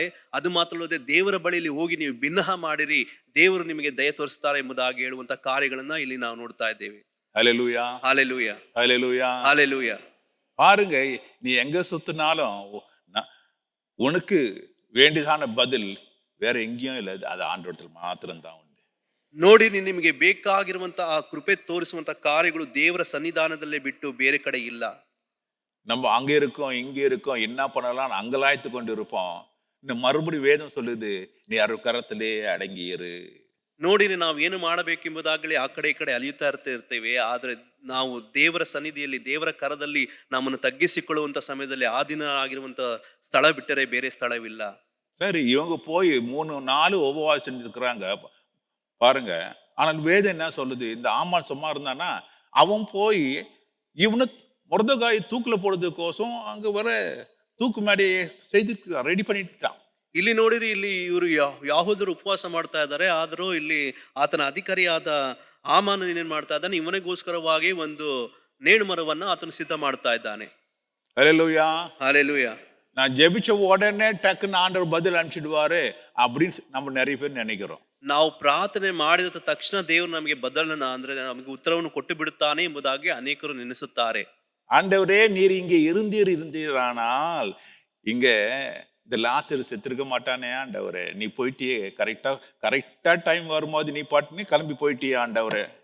ದೇವರೇ, ನೀನು ಇಲ್ಲೇ ಇದ್ದಿರುವುದಾದರೆ ಲಾಜರು ಸಾಯ್ತಿರಲಿಲ್ಲವಲ್ಲ, ಆತನು ನೀನು ಹೋಗಿದ್ರ ನಿಮಿತ್ತವಾಗಿ ಆತನ ಹಾಗೆಯೇ ಸತ್ತು ಹೋದನಲ್ಲ ಎಂಬುದಾಗಿ ಹೇಳುವಂತ ಕಾರ್ಯ. இல்ல, அநேக நேரங்கள்ல நான் ஜெபிக்கிறேன், என் சத்தத்தை நீ கேட்டிருந்தா இவன் உயிரோட பொழைச்சிருப்பான் ஆண்டவரே. ஆனா நீ கேட்கவே இல்லையே. ದೇವರೇ, ಅನೇಕ ಸಾತಿ ನಾನು ಪ್ರಾರ್ಥನೆ ಮಾಡಿದೆ, ನನ್ನ ಶಬ್ದವನ್ನು ಕೇಳಿದ್ರೆ ಇವನು ಜೀವನದಿಂದ ಬದುಕುತ್ತಾ ಇದ್ದನು, ಆದ್ರೆ ನನ್ನ ಪ್ರಾರ್ಥನೆಯನ್ನು ಕೇಳಲಿಲ್ಲವೇ. இந்த 3 நாள் உபவாசத்துல பாருங்க, இந்த 3வது நாள் இவன் உபவாசிச்சுக்கிறான். அந்த 3வது நாள்ல இங்க பாருங்க என்ன இருக்குதுங்க, தூக்கு மாட்டியே செய்துக்கிறான். ಅಲ್ಲಿ ನೋಡಿ, ಇದನ್ನು 3 ದಿವಸಗಳ ಕಾಲ ಉಪವಾಸದಲ್ಲಿ ಕಾಣಲ್ಪಡ್ತಾ ಇದ್ದಾನೆ. அந்த 3ನೇ ದಿನದಲ್ಲಿ ಇವನಿಗೆ ಬೇಕಾಗಿರುವಂತ ನೇಣಿನ ಮರವನ್ನು ಸಿದ್ಧ ಮಾಡಿದ್ದಾನೆ, ಗಲ್ಲು ಮರವನ್ನ. ஆண்டவர் சும்மா இருந்தாரா? ದೇವರು ಸುಮ್ಮನಿದ್ದಾರಾ? நீ பண்றத பண்றான்னு சொல்லி அவன் விட்டுனே இருந்தாரு. ನೀನು ಮಾಡುವುದನ್ನ ನೀನು ಮಾಡಪ್ಪ ಎಂಬುದಾಗಿ ಹೇಳಿ ಆತನನ್ನು ಬಿಟ್ಟಿಟ್ಟಿದ್ದರು. வேதம் சொல்லுகிறது, ಸತ್ಯವೇದ ಹೇಳುತ್ತದೆ, 6ஆம் அதிகாரம் எஸ்தர் 6:1 ಎಸ್ತರ್ 6:1 ಆ ರಾತ್ರಿಯಲ್ಲಿ ಅರಸನಿಗೆ ನಿದ್ರೆ ಬರಲಿಲ್ಲ. ಆದುದರಿಂದ ಸ್ಮರಿತಕವಾಗಿ ಪೂರ್ವಕಾಲ ವೃತ್ತಾಂತಗಳ ಗ್ರಂಥವನ್ನು ಆತನು ತರಿಸಿ ಪಾರಾಯಣ ಮಾಡುತ್ತಿರುವಾಗ இங்க பாக்குறோம், இந்த 6ஆம் அதிகாரம் 1ஆம் வசனத்துல அந்த ராத்திரியில, ಇಲ್ಲಿ ನೋಡಿರಿ 6ನೇ ಅಧ್ಯಾಯದ 1ನೇ ವಾಕ್ಯದಲ್ಲಿ ನೋಡ್ತೀವಿ, ಆ ರಾತ್ರಿಯಲ್ಲಿ. எந்த ராத்திரி? மொர்தெகாய் தூக்கு போட வேண்டிய அந்த ராத்திரியில. ಯಾವ ರಾತ್ರಿಯಲ್ಲಿ? ಆ ಮೊರ್ದೆಕಾಯಿನ ನೇಣಿಗೆ ಹಾಕಿಸುವಂತ ಆ ರಾತ್ರಿಯಲ್ಲಿ. அந்த இன்னும் பாருங்க, இன்னொன்னு அர்த்தத்தை புரிஞ்சுக்கணும். இன்னும் எஸ்தர் ராணி ராஜாவை போய் பார்க்கல. ಇಲ್ಲಿ ನೋಡಿರಿ, ಇಲ್ಲಿ ಎಸ್ತರ್ ರಾಣಿ ಇನ್ನೂ ರಾಜನನ್ನು ಹೋಗಿ ನೋಡಲಿಲ್ಲ. அந்தமா உபவாசத்தை 3 நாள் முடிஞ்ச உடனே போய் அடுத்த நாள் காலையில தான் பார்க்கணும். அடுத்த நாள் காலையில தான் போய் ராஜாவை பார்க்க போறாங்க. ஆனால் அதுக்கு முன்னாலே ஆண்டவர் வேலை செய்தாரான்னு கவனிச்சு பார்க்கணும். ಇಲ್ಲಿ ನೋಡಿ, 3 ದಿವಸಗಳ ಆದ ನಂತರ ಎಸ್ತರ್ ರಾಣಿಯು ರಾಜನನ್ನು ಹೋಗಿ ನೋಡಬೇಕು. ಆದ್ರೆ ಅದರ ಹಿಂದಿನ ರಾತ್ರಿಯಲ್ಲಿ ದೇವರು ಕಾರ್ಯ ಮಾಡುವುದಕ್ಕೆ ಪ್ರಾರಂಭಿಸಿದರು. நம்ம ஒருவேளை யோசிக்கலாம், அந்த 3 4 உபவாசம் எடுத்து இந்த அம்மா இந்த ராஜஸ்திரீ, இவங்க ராஜஸ்திரியா இருந்தனால ஒரு வேலை போயிட்டு யுவராஜ கிட்ட பேசி அங்க மொர்தகாய் தப்பிக்க வச்சாங்கன்னு இல்லவே இல்லை. ಇಲ್ಲಿ ನೋಡ್ತೀವಿ ಎಸ್ತಲ್ ರಾಣಿ ಆಗಿಬಿಟ್ಟಿದ್ದಾಳೆ. ಅವಳು ರಾಣಿ ಆಗಿರುವ ನಿಮಿತ್ತವಾಗಿ ಆಕೆಯು ರಾಜನ ಬಳಿಯಲ್ಲಿ ಹೋಗಿ ಇದನ್ನ ನಿಲ್ಲಿಸಿದಳಾ ಎಂಬುದಾಗಿ ನೋಡುವಂತ ಸಮಯದಲ್ಲಿ ಆ ರೀತಿಯಾಗಿಯೂ ಇಲ್ಲ. இன்னும் எஸ்தர் ராணி போய் ராஜாவை பார்க்கல. ಇನ್ನು ಎಸ್ತರ್ மொர்தகாய்க்கு தூக்கு அங்க நைட்டுக்கு ரெடி ஆயிடுச்சு. அந்த ராத்திரி வேதம் சொல்லுகிறது, அந்த ராத்திரியிலே ராஜாவுக்கு தூக்கம் இல்லாமல் போயிற்று. ಅಲ್ಲಿ ನೋಡಿರಿ, ಎಸ್ತಲ್ ರಾಣಿ ಇನ್ನೂ ರಾಣಿ ಆಗಲಿಲ್ಲ. ಆಕೆ ಮರುದಿನ ಹೋಗಿ ರಾಜನನ್ನು ನೋಡಬೇಕಾಗಿದೆ. ಆದರೆ ಆ ರಾತ್ರಿಯಲ್ಲಿ ಅರಸನಿಗೆ ನಿದ್ದೆ ಬರಲಿಲ್ಲ. சரி, நித்திர வரலன்னா நம்ம என்ன பண்ணுவோம்? ನಿದ್ದೆ ಬರಲಿಲ್ಲ ಅಂದ್ರೆ ನಾವೇನ್ ಮಾಡ್ತೀವಿ? கொஞ்சம் வயசானவங்களாம் என்ன பண்ணுவாங்க, இல்லை ஓனுக்குறவங்களாம் ஒரு தூக்க மாத்திரை வாங்கி 2 சாப்பிட்டுட்டு தூங்கிடுவான். இல்லைன்னா ஏதாவது என்ன தூக்கம் வரலையே அப்படின்னு ஏதாவது என்ன பண்ணுவான். நீ இந்த ராஜாவுக்கு பாருங்க, இந்த ராஜாவுக்கு தூக்கம் வரலன்னா புத்தகத்தை எத்தனை வாடா, பழைய புத்தகங்கள்லாம் எத்தனை வாடா, ரெக்கார்ட் புக்கை எத்தனை வாடா, நான் படிக்கணும்னு படிக்கிறான். எவனா ராத்திரில தூக்கம் வராத நேரத்துல எவனா பண்ணுவானா யோசித்து பாருங்க. நம்ம பசங்க தூக்கம் வரலன்னா எழுந்து சயின்ஸ் புக் எத்தனை வா, கெமிஸ்ட்ரி புக் எத்தனை வாங்கி வச்சு படிக்கிறதுக்கா? ಇಲ್ಲಿ ನೋಡಿರಿ, ವಯಸ್ಸಾದವರನ್ನು ನೋಡುವಂತ ಸಮಯದಲ್ಲಿ ಅವರು ನಿದ್ದೆ ಬರಲಿಲ್ಲ ಎಂಬುದಾಗಿ ಹೇಳುವುದಾದ್ರೆ 2 ನಿದ್ದೆ ಮಾತ್ರೆಗಳನ್ನು ತೆಗೆದುಕೊಂಡು ಅವರು ಮಲಗುವುದಕ್ಕೆ ಹೋಗ್ತಾ ಇದ್ದಾರೆ. ಆದ್ರೆ ಇಲ್ಲಿ ಅರಸನ್ ನೋಡಿರಿ, ಆತನಿಗೆ ನಿದ್ದೆ ಬರಲಿಲ್ಲ ಎಂಬುದಾಗಿ ಹೇಳಿ ಆತನು ಹಳೆಯ ಎಲ್ಲಾ ಪುಸ್ತಕಗಳನ್ನ ಆತನು ಕರತರಿಸಿ ಅದನ್ನು ಓದುವುದಕ್ಕೆ ಪ್ರಾರಂಭ ಮಾಡ್ತಾನೆ. ನಮ್ಮಲ್ಲಿ ಯಾರಾದ್ರೂ ನಿದ್ದೆ ಬರಲಿಲ್ಲ ಎಂಬುದಾಗಿ ಹೇಳುವಂತ ಸಮಯದಲ್ಲಿ, ವಿಶೇಷವಾಗಿ ನೋಡ್ಬೇಕಾದ್ರೆ ಓದುವಂತ ಮಕ್ಕಳಿಗೆ ನಿದ್ದೆ ಬರಲಿಲ್ಲ ಎಂಬುದಾಗಿ ಹೇಳುವಂತ ಸಮಯದಲ್ಲಿ ಅವ್ರು ಏನಾರ ಸೈನ್ಸ್ ಬುಕ್ ಆದ್ರೋ ಇಲ್ಲ ಬಯಾಲಜಿ ಬುಕ್ ಆದ್ರೋ ತೆಗೆದುಕೊಂಡು ಓದುತ್ತಾರಾ? இங்க பாருங்க, படிச்சு பார்த்தாரு, என்னடா இது, இங்க மொர்தகாய்னு ஒரு மனுஷன் என் உயிரை காப்பாத்திருக்கிறான், அவனுக்கு ஏதாவது செய்தாங்களா? இப்போ கேட்கறான், என்ன செய்தாங்க, அவனுக்கு என்ன அவார்டு கொடுத்தாங்க அப்படின்னு. அவன் தட்ட உடனே அங்க வந்து நின்னுது யாருன்னா ஆமான் தான் உள்ள வந்து நிற்கிறாரு. எதுக்கு? பர்மிஷன் வாங்கி இவனை தூக்கில போடணுன்றதுக்கோசம் அவர் உள்ள வந்து நிற்கிறாரு. அவன் கரெக்டா உள்ள வந்தோன்னு ஒரு வார்த்தையும் பேசல ராஜா. இந்த மொர்தகாய்க்கு என்ன பண்ணீங்க, இது மாதிரி பண்ணியிருக்கிறானே அது உண்மைன்னு கண்டுபிடிச்சிட்ட பிறகு என்னடா அவார்ட் பண்ணீங்கன்னு கேட்டாரு. ஒண்ணுமே பண்ணல அப்படின்னா, டை இங்க வான அப்படி இந்த ஆமானை கூப்பிட்டு மரியாதையா ராஜா ஏறதான குதிரை எடுத்துன்னு போ, ராஜாக்கு என்ன நம்ம பண்ணுவீங்களோ அது எல்லாத்தையும் அதுவும் இவனே தான் சொல்றான். ஆமானே இப்படித்தான் ஏன் அவனை நினச்சிக்கன்னா அவனைத்தான் ராஜா கௌரிக்க போறாருன்னு. ஆனா ராஜா மண்டையில இருந்ததெல்லாம் வேற. அவர் என்ன சொன்னாரு, இதெல்லாம் போய் பண்ணு, கிரீடத்தை போடு, எடுத்துன்னு போ, அவனுக்கு முன்னால தண்டாரா வாசித்து ஊரெல்லாம் இந்த இவனை ராஜா கௌரிச்சிருக்கிறான்னு சொல்லி யாருக்கு பண்ணோம்? மொர்தகாய்க்கு. அதுக்கு முன்னால தண்டாரா போட்டுன்னு போறவன் யாரு? ஆமா. அல்லேலூயா, அல்லேலூயா. ನೋಡಿರಿ, ಆ ರಾತ್ರಿಯಲ್ಲಿ ರಾಜನಿಗೆ ನಿದ್ದೆ ಬರದ ಕಾರಣ ರಾಜ್ಯದ ದಾಖಲೆ ಪುಸ್ತಕಗಳನ್ನು ಆತನು ಓದಲಿಕ್ಕೆ ಪ್ರಾರಂಭಿಸ್ತಾನೆ. ಅದರಲ್ಲಿ ಮೊರ್ದೆಕಾಯಿ ರಾಜನು ಆಮಾನನಿಗೆ, ಮೊರ್ದೆಕಾಯಿಗೆ ನೀವು ಏನು ಗೌರವ ನೀಡಿದ್ರಿ, ಆತನ ನನ್ನ ಪ್ರಾಣವನ್ನು ಉಳಿಸಿದ್ನಲ್ಲ ಎಂಬುದಾಗಿ ಕೇಳುವಂತ ಸಮಯದಲ್ಲಿ ಆಮಾನ್ ಹೇಳ್ತಾನೆ, ಇಲ್ಲ, ಆತನಿಗೆ ನಾವು ಯಾವ ಕಾರ್ಯಗಳನ್ನು ಮಾಡಲಿಲ್ಲ ಎಂಬುದಾಗಿ ಆಮಾನ್ ಹೇಳ್ತಾನೆ. ಅದಕ್ಕೆ ರಾಜನು ಹೇಳ್ತಾನೆ, ಆತನಿಗೆ ಬೇಕಾಗಿರುವಂತ ಈ ರೀತಿಯಾದ ಕಾರ್ಯಗಳನ್ನ ಉಳಿಸಿದವರಿಗೆ ನೀವು ಏನು ಮಾಡ್ತೀರಾ ಎಂಬುದಾಗಿ ಆಮಾನನಿಗೆ ಕೇಳುವಂತ ಸಮಯದಲ್ಲಿ ಆಮಾನನು ಆತನ ರಾಜ್ಯದಲ್ಲಿ ಕಾಣಲ್ಪಡುವಂತ ಮರ್ಯಾದೆಯ ಕಾರ್ಯಗಳನ್ನು ಯಾವ ರೀತಿಯಾಗಿ ಸಲ್ಲಿಸ್ತಾರೆ ಎಂಬುದಾಗಿ ಹೇಳ್ತಾನೆ. ಆತನ ಮೊರ್ದೆಕಾಯಿ ನೀನು ಹೇಳಿದಂತೆ ಗೌರವ ನೀಡು ಎಂದು ಆಜ್ಞಾಪಿಸಿದನು. ಆಮಾನ್ ನಂತರವಾಗಿ ಏನ್ ಮಾಡ್ತಾನೆ, ಆ ಮೊರ್ದೆಕಾಯಿ ರಾಜೋದಾರದ ಬಳಿಗೆ ಎಮ್ಮಂತೆ ಕರೆದುಕೊಂಡು ಹೋಗಿ ಅಲ್ಲಿ ನೀಲಿ ಮತ್ತು ಬಿಳಿ ಬಣ್ಣದ ರಾಜವಸ್ತ್ರವನ್ನು ತೊಟ್ಟು ಬಂಗಾರದ ಕಿರೀಟ ಹಾಕಿಕೊಂಡು ಶೋಭೆಯಿಂದ ಹೊರಟು ಬಂದನು. ಅಂದ್ರೆ ನೋಡಿರಿ, ಆತನಿಗೆ ಬೇಕಾಗಿರುವಂತ ಎಲ್ಲಾ ಕಾರ್ಯಗಳನ್ನ ಆಮಾನನೇ ಸಿದ್ಧ ಮಾಡುವುದಕ್ಕೆ ದೇವರು ಆತನ ಬಾಯಲ್ಲಿ ಹೇಳಿ ಕಳಿಸುತ್ತಾನೆ. ಇಲ್ಲಿ ನಾವಾದ್ರೆ ನಾವು ಏನ್ ಮಾಡ್ತಾ ಇದ್ವಿ, ಅಲ್ಲಿ ನಾವು ನೋಡ್ತೀವಿ, ಆಮಾನು ಒಂದು ನೇಣಿನ ಒಂದು ಕಂಬವನ್ನ ಆತನ ಹತ್ತುವುದಕ್ಕೋಸ್ಕರವಾಗಿ ತನ್ನನ್ನು ತಾನು ಸಿದ್ಧ ಮಾಡಿಕೊಳ್ತಾ ಇದ್ದಾನೆ. ಆದ್ರೆ ಇಲ್ಲಿ ಈತನಿಗಾದರೂ ಅಲ್ಲಿ ರಾಜ ಮರ್ಯಾದೆಯು ಅಲ್ಲಿ ಕಾಯ್ತಾ ಇದೆ ಮೊರ್ದೆಕಾಯಿಗೆ. ஹல்லேலூயா, ஹல்லேலூயா, ஹல்லேலூயா, ஹல்லேலூயா, ஹல்லேலூயா. அது மாத்திரமல்ல, அடுத்ததான் நாம் கவனிப்போமே என்றால், அதுக்கப்புறம் பாருங்க, எவன் இவனுக்கு மொர்தெகாய்க்கு விரோதமாக எழும்பி இவன் தலையை வாங்கணும்னு நினைச்சானோ அவன் தலையை ஆண்டவர் என்ன பண்ணிட்டாரு, கரெக்டா சித்தம் பண்ணி அவன் தலையை அதே இடத்துல அவனை தூக்கி போட்டு அதே இடத்துல அவன் செத்தான். யோசித்து பாருங்க. அது மாத்திரமல்ல, அதுக்கு அடுத்தபடியாக இந்த மொர்தகாயுடைய கையில தான் ராஜ முத்திரை கொடுக்கப்பட்டது. அங்க ஊர் முழுதுமா சட்ட திட்டங்களை போட்டு முத்திரை போடணும்னா இப்ப மொர்தகாய் தான் போடணும். அந்த அளவுக்கு ராஜாவுக்கு அடுத்த ஸ்டேஜில் இங்கு மொர்தகாய் உயர்த்தப்படுகின்றான். ராஜ வஸ்திரம் போட்டு இப்பொழுது ராஜ கம்பீரமாய் போகின்றான். அவனுக்கு முன்பாக இருந்த அவனுடைய எனிமீஸ் எல்லாம் இப்பொழுது ஒருவரும் இல்லை.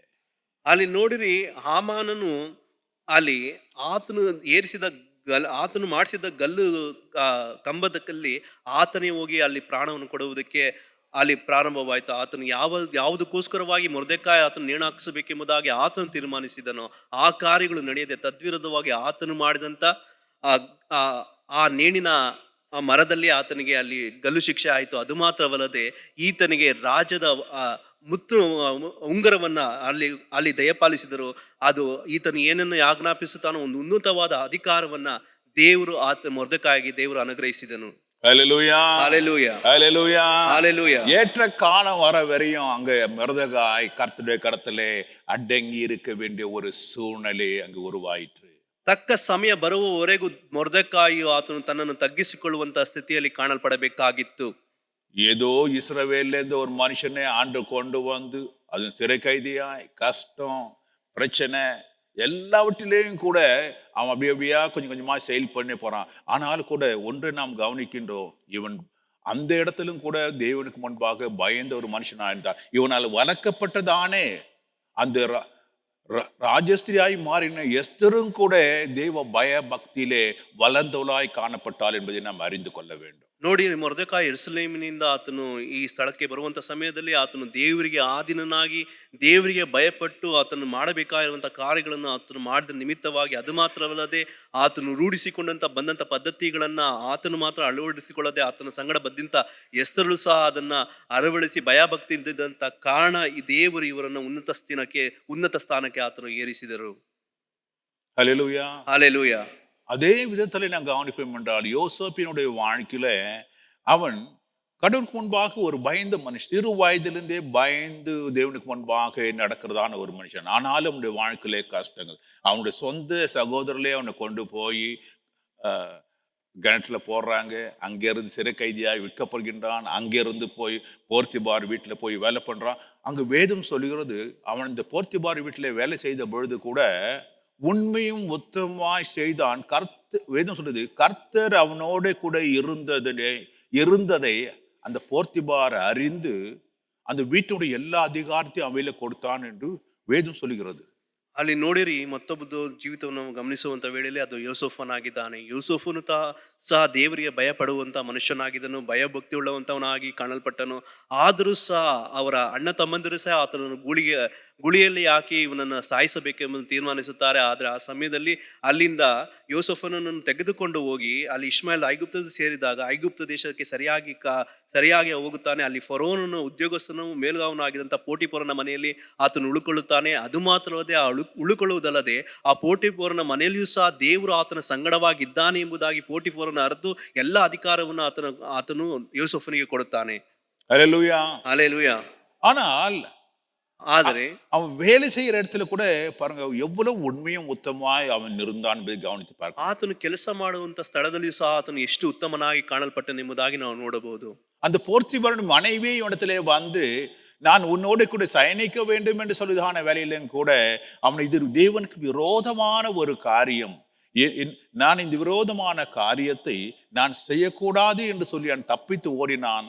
ஆனால் அவன் சிறை கைதியாக மறுபடியும் வேதம் சொல்லுகிறது, அவன் சங்கிலிகளினாலே கட்டப்பட்டவனாய் அங்கே காணப்பட்டான் என்று வேதம் சொல்லுகின்றது.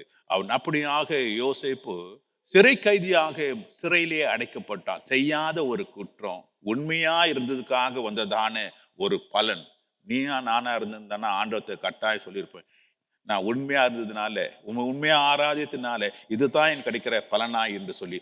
ஆனால் யோசேப்போ அவன் கர்த்தருடைய கரத்திலே அடங்கி இருந்தான்.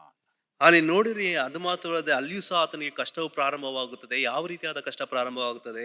ಅಲ್ಲಿ ಅವನ ಯಜಮಾನನ ಹೆಂಡತಿ ಅವನ ಮೇಲೆ ಕಣ್ಣಿಟ್ಟಳು, ಅವಳು ನನ್ನೊಂದಿಗೆ ಮಲಗು ಎಂದಳು. ಯೋಸೇಫನು ಹೇಳಿದನು, ನನ್ನ ಯಜಮಾನ ನನ್ನ ನಂಬಿಕೆ ಇಟ್ಟಿದ್ದಾನೆ, ನೀನು ಅವನ ಹೆಂಡತಿ ಆದದ್ದರಿಂದ ನಿನ್ನನ್ನು ಹೊರತುಪಡಿಸಿ ಯಾವುದನ್ನು ನಾನು ಸ್ವೀಕರಿಸಲಿಲ್ಲ. ನಾನು ಈ ದುರಾಚಾರವನ್ನು ಮಾಡಿ ದೇವರಿಗೆ ಪಾಪ ಮಾಡುವುದೇನು? ಅವನಿಂದ ಸುಳ್ಳು ಎಂಬುದಾಗಿ ಹೇಳ್ತಾನೆ. ಅದು ಮಾತ್ರವಲ್ಲದೆ ಅವನಿಂದ ಸುಳ್ಳು ಆರೋಪದ ಕಾರಣವಾಗಿ ಆತನು ಅಲ್ಲಿಂದ ಸೆರೆಗೆ ಅಲ್ಲಿ ಹಾಕಲ್ಪಡುತ್ತಾನೆ. ನಾವಾಗಿರುವುದಾದ್ರೆ ದೇವರೇ ನಿನಗೆ ನಿಜಸ್ಥಕನಾಗಿ ಉತ್ತಮನಾಗಿ ಇರುವುದೇ ಒಂದು ದೊಡ್ಡ ಪಾಪವ ಎಂಬುದಾಗಿ ಹೇಳಿ ನಾವು ಗುಂಡುಗುಟ್ಟುವುದಕ್ಕೆ ನಾವು ಪ್ರಾರಂಭ ಮಾಡುತ್ತಾ ಇದ್ದೆವು. சிறைச்சாலையில கூட அவன் தேவன் முன்பாக உண்மை முத்தமா இருந்தபடினாலே அங்கேயும் அவனுக்கு இந்த சிறைச்சாலையில் இருக்கிற எல்லா அதிகாரம் அவன் கையில் கொடுத்தாங்க. அந்த சிறை அதிகாரி இவங்களுக்கு கொடுத்து நீ பார்த்துக்குப்பான்ற. அப்படின்னா எவ்வளோ அந்த நேரத்தில் கூட முறுமுறுத்து கொண்டு எனக்கு ஏன் இந்த பிரச்சனை, ஏன் இதை கொடுத்துங்க ஆண்டவரை என்று ஒரு மூலையில் உட்கார்ந்து அழுதுன்னு இல்லை. அந்த அளவுக்கு அவன் இருக்கிற இடத்துல எல்லாம் நன்மை செய்து கொண்டே இருந்தான். ஆண்டுக்கு முன்பாக உத்தமனாகவே இருந்தான். பாருங்க, ஒருத்தன் கனவு, 2 பேர் கனவு காண்றாங்க. அந்த கனவுல சொல்றான், அப்படியே பலிக்குது. அவன் போகும்போது ராஜா வந்து அவரை விடுதலை ஆக்குறாரு. அவங்ககிட்ட சொல்லி அனுப்புறான், பார்ப்பா நீ வெளியில போனீன்னா என்னை குறித்து கொஞ்சம் யோசனை வச்சுக்கோ. என்னை இங்க இருந்து இந்த சிறைச்சாலையிலிருந்து நான் வெளில வரத்துக்கு ஏதாவது எனக்கு உதவி செய்யணும். ஆனா வெளியில போன அந்த ஆளு மறந்தே போயிட்டான். 2 வருஷம் வேதம் சொல்லுகிறது, 2 வருஷம் வரையும் அந்த ஆளு இது ஞாபகத்துல வரவே இல்லை. அவன் பாட்டு போயிட்டான். ಅಲ್ಲಿ ನೋಡಿರಿ, ಈ ಯೋಸೇಫನು ಅಲ್ಲಿಂದ ಕಾರಾಗೃಹಕ್ಕೆ ತಳ್ಳಲ್ಪಡುತ್ತಾನೆ. ಕಾರಾಗೃಹಕ್ಕೆ ತಳ್ಳಲ್ಪಟ್ಟ ನಿಮಿತ್ತವಾಗಿ ಅಲ್ಲಿರುವಂತ ಅಧಿಕಾರಿಯು ಸಹ ಈತನ ನಡತೆಯನ್ನೆಲ್ಲ ಗಮನಿಸಿ ನೋಡಿ ಈತನನ್ನು ಸಹ ಅಲ್ಲಿರುವಂತ ಎಲ್ಲದರಲ್ಲಿಯೂ ಅಧಿಕಾರವನ್ನು ಕೊಡ್ತಾನೆ. ಆ ಕಾರಾಗೃಹವನ್ನು ನೋಡಿಕೊಳ್ಳುವುದಕ್ಕೆ ಬೇಕಾಗಿರುವಂತ ಎಲ್ಲಾ ಕಾರ್ಯಗಳನ್ನು ಈತನಿಗೆ ಅಲ್ಲಿ ಆತನ ಕೈಗೆ ಒಪ್ಪಿಸುತ್ತಾನೆ. ಅದು ಮಾತ್ರವಲ್ಲದೆ ದೇವರು ಆತನೊಂದಿಗೆ ಇದ್ದಾನೆಂಬುದಾಗಿ ಹೇಳಿ ಆತನ ಎಲ್ಲಾ ಪ್ರತಿ ಕಾರ್ಯಗಳು ಸಹ ಆತನಿಗೆ ಯಶಸ್ವಿಯಾಗಿ ಕಂಡು ಬರ್ತಾ ಇದೆ. ಅದು ಮಾತ್ರವಲ್ಲದೆ ಅಲ್ಲಿ ಮುಖ್ಯ ಪಾನ ಪದಾಧಿಕಾರಿಯಾದ ಒಬ್ಬನು ಕನಸನ್ನು ಕಾಣುತ್ತಾನೆ. ಆ ಕನಸಿನ ಅರ್ಥವನ್ನು ಸಹ ಆತನು ಅವರಿಗೆ ಹೇಳುವುದಕ್ಕೆ ಪ್ರಾರಂಭಿಸುತ್ತಾನೆ. ಆ ಕನಸಿನ ಅರ್ಥವನ್ನು ಈತನು ಕೇಳಿ ಆತನು 2 ವರ್ಷಗಳ ಕಾಲ ಅದನ್ನ ಮರೆತು ಹೋಗ್ಬಿಟ್ಟಿರ್ತಾನೆ. ಆದರೆ ಆ ಸಮಯದಲ್ಲಿ ಅಲ್ಲಿ ಪಾದ ಅಧಿಕಾರಿ ಕನಸನ್ನು ಕಂಡ ನಂತರವಾಗಿಯೂ ಸಹ ಅಲ್ಲಿ ಯಾವ ರೀತಿಯಾದ ಕನಸವನ್ನು ಕಂಡನು ಎಂಬುದಾಗಿ ಹೇಳಿ ಫರೋಹನಿಗೆ ತಿಳಿಸುವುದಕ್ಕೆ ಆತನು ವಿವರವನ್ನ ಆತನು ತಿಳಿಸುವನಾಗಿ ಕಾಣಲ್ಪಡುತ್ತಾನೆ ರಾಜನ ಮುಂದೆ. இந்த பானபாத்திரக்காரன் கனவு கண்ட பிறகு அவன் எப்படி யோசேப்பு சொன்னானோ அந்தபடியாக அவன் விடுதலையாக்கப்பட்டு வெளியில போயிட்ட பிறகு இவனை குறித்து, யோசேப்பை குறித்து 2 வருஷம் வரையில எந்த யோசனை இல்லாமல் இருந்தான். ಇಲ್ಲಿ ಪಾನಪಾತ್ರೆಕಾರನು ಕನಸು ಕಂಡಿದ್ದನ್ನು 2 ವರ್ಷಗಳು ಆತನು ವಿವರಿಸಿದ್ದನ್ನು ಈತನು 2 ವರ್ಷಗಳ ಕಾಲ ಮರೆತವನಾಗಿ ಕಾಣಲ್ಪಟ್ಟನು. ಇದನ್ನು ಯಾವ ರೀತಿಯಾದ ಯೋಚನೆಯೂ ಸಹ ಈತನು ಕಾಣದವನಾಗಿ ಕಾಣಲ್ಪಟ್ಟನು. ஆனால் இப்பொழுது ஆண்டவர் சும்மா இருந்துட்டாரா ಆದರೆ ಈ ಸಮಯದಲ್ಲಿ ದೇವರು ಸುಮ್ಮನೆ ಇದ್ದು ಬಿಟ್ಟರಾ என்று யோசித்து பாருங்க. இவன் யோசேப்பு நன்மை செய்து கொண்டே இருக்கிறான். ஆனா ஆண்டவர் என்ன கண்டுக்கிறாரா இல்லையா? ஏன் பிரச்சனை மேல பிரச்சனை, பிரச்சனை மேல பிரச்சனை வந்துனே இருக்குது. ಯೋಸೇಫನು ಕನಸು ಕಂಡು ಬಿಟ್ಟನು. ಆದ್ರೆ ಇಲ್ಲಿ ಆತನಿಗೆ ಕೇಳಿದಂತ ಕಾರ್ಯಗಳು ಅಲ್ಲಿ ಆತನಿಗೆ ಆದು ಬಂದುಬಿಟ್ಟಿತ್ತಾ? ಇಲ್ಲಿ ಸಮಸ್ಯೆಗಳ ಮೇಲೆ ಸಮಸ್ಯೆ ಬರ್ತಾ ಇದೆ, ಸಮಸ್ಯೆಗಳ ಮೇಲೆ ಸಮಸ್ಯೆ ಬರ್ತಲೇ ಇದೆ. அநேக நேரங்கள்ல நம்ம இப்படிதான் யோசிப்போம், ஆண்டவரே நான் உனக்கு முன்பாக உண்மை உத்தமமா இருக்கிறேன், ஆனா பிரச்சனை மட்டும் சால்வ் ஆகுறதே இல்லை, வந்துனே தான் இருக்குது, என்ன செய்து கொண்டிருக்கீங்க நீங்க? ದೇವರೇ, ನಾನು ಇನ್ನು ಮುಂದೆ ನಿಜಸ್ಥಿಕನಾಗಿಯೂ ಉತ್ತಮನಾಗಿ ಕಾಣಲ್ಪಡ್ತಾ ಇದ್ದೀನಿ, ಆದ್ರೆ ನನಗೆ ಈ ರೀತಿಯಾದ ಕಷ್ಟಗಳು ಬರ್ತಾ ಇದೆ, ದೇವರೇ ನೀನು ಏನು ಮಾಡ್ತೀಯ ಎಂಬುದಾಗಿ ಹೇಳಿ ನಾವು ದೇವರನ್ನು ನೋಡಿ ಪ್ರಶ್ನೆ ಕೇಳುತ್ತೇವೆ. இந்த பானபாத்திரக்காரன் சிறைச்சாலையில் இருந்து போய் 2 வருஷம் ஆயிடுச்சு. ಈ ಪಾನಪಾತ್ರೆಯವನು ಸರಮೇನೆಯಿಂದ ಆಚೆಗಡೆ ಹೋಗಿ 2 ವರ್ಷಗಳ ಕಾಲ ಆಯಿತು. அது இதுவரையிலும் அவனுக்கு நன்மை செய்த யோசேப்பை குறித்து இவனுக்கு யோசனை வரல. ಆದರೆ ಯೋಸೇಫನು ಮಾಡಿದಂತ ಒಳ್ಳೆ ಕಾರ್ಯಗಳನ್ನು ಕುರಿತಾಗಿ ಈತನಿಗೆ ಅಲ್ಲಿ ಜ್ಞಾಪಕ ಬರಲಿಲ್ಲ. ஆனா ஆண்டவர் மறந்துட்டாரா? ಆದ್ರೆ ದೇವರು ಮರೆತು ಹೋದನ? அந்த ராத்திரியிலே அங்க என்ன ஆகுது பாருங்கள, என்ன ஆகுது, நேபுகாத்நேச்சார் என்ன பண்ணிருக்கிறாரு, அவரு ஒரு கனவு கண்டு நிற்கிறாரு. ಅಲ್ಲಿ ನೆಬೂಕದ್ನೆಚ್ಚರನು ಆ ರಾತ್ರಿಯೂ ಸಹ ಒಂದು ಕನಸನ್ನು ಕಾಣ್ತಾ ಇದ್ದಾನೆ. அவனுக்கு ஒண்ணு அந்த கனவு பிடிச்ச உடனே பயம் வந்துடுச்சு. ಕನವು ಕಂಡ ಉಡನೆ ஒரு பயம் வந்துடுச்சு. ಆ ಅರಸನಿಗೆ ಆ ಕನಸು ಬಿದ್ದ ತಕ್ಷಣವಾಗಿ ಆತನಿಗೆ ಭಯ ಉಂಟಾಯಿತು.